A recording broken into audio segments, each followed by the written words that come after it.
Faire quelques emplettes et payer simplement en montrant son visage. Has-been, le paiement sans contact. Dans cette boutique japonaise, Yahoo teste le paiement par reconnaissance faciale.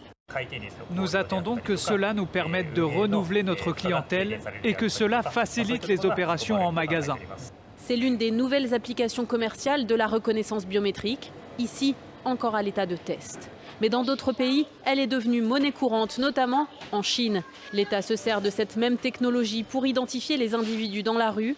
Les faits et gestes des citoyens chinois sont répertoriés et certains se retrouvent fichés sur une liste noire. Leur visage ensuite placardé pour n'avoir pas payé leur place de cinéma, par exemple. Plus récemment, en Iran, l'intelligence artificielle permettant la reconnaissance faciale fait figure d'épouvantail. Dans un clip diffusé par le régime, on voit des femmes marchant dans la rue sans voile jusqu'à ce que leur identité s'affiche. Le message de ce montage choque, nous savons qui vous êtes. L'IA serait aussi utilisée dans les grands magasins et les aéroports.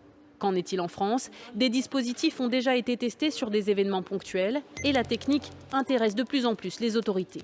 Parce que les Jeux Olympiques approchent à grands pas et qu'il y a besoin de sécurité du public, ce qui est tout à fait normal, eh bien certains se sont dit la biométrie est une solution avérée pour pouvoir repérer de potentielles malveillances, voire d'actes de terrorisme. Elle pourrait servir par exemple à l'entrée d'un stade.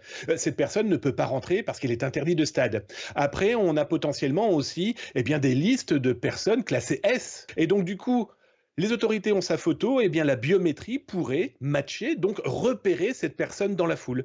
En juin dernier, une loi a été adoptée pour expérimenter la reconnaissance faciale dans l'espace public pendant 3 ans. Problème, 2 jours plus tard, le Parlement européen a lui voté contre les technologies intrusives de surveillance de masse.